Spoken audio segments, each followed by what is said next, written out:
Halo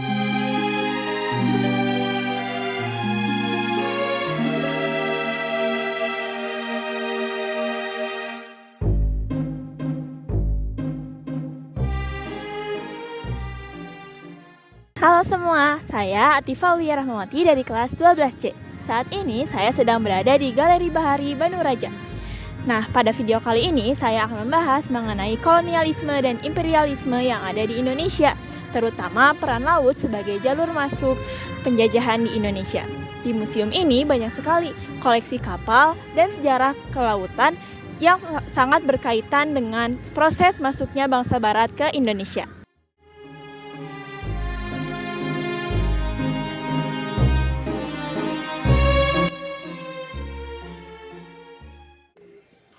Kedatangan bangsa barat ke Indonesia dilatar belakangi oleh semboyan gold, glory, dan gospel.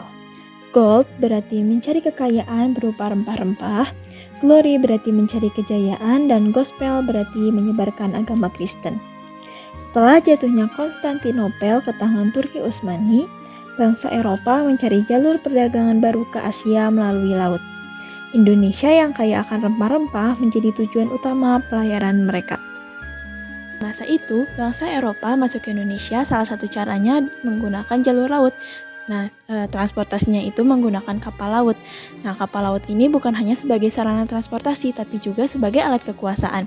Di kapal laut ini, bangsa Eropa membawa tentara, meriam, dan juga barang dagangan untuk dibawa ke Indonesia. Pada masa inilah, bangsa Eropa mulai menguasai pelabuhan-pelabuhan penting yang ada di Nusantara.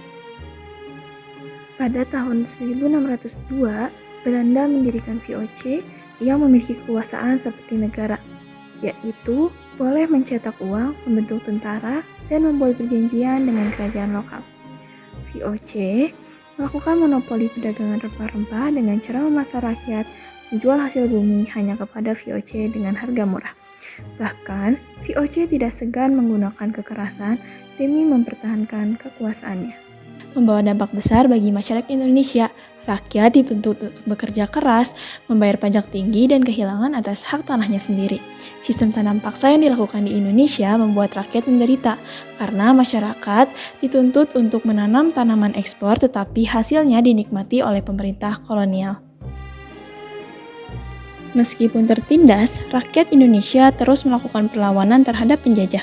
Beberapa tokoh perlawanan antara lain Sultan Hasanuddin di Makassar, Patimura di Maluku, dan Tuan Imam Bonjol di Sumatera Barat.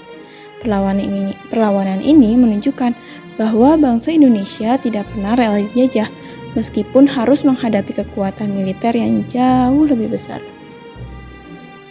Dari museum ini, kita dapat menyimpulkan bahwa kolonialisme dan imperialisme yang ada di Indonesia tidak lepas dari peran laut dan juga kapal. Laut yang seharusnya menjadi sarana penghubung, tetapi malah menjadi jalur masuk penjajahan ke Indonesia.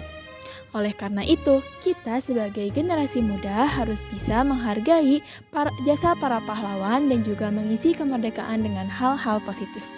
Terima kasih. Dadah!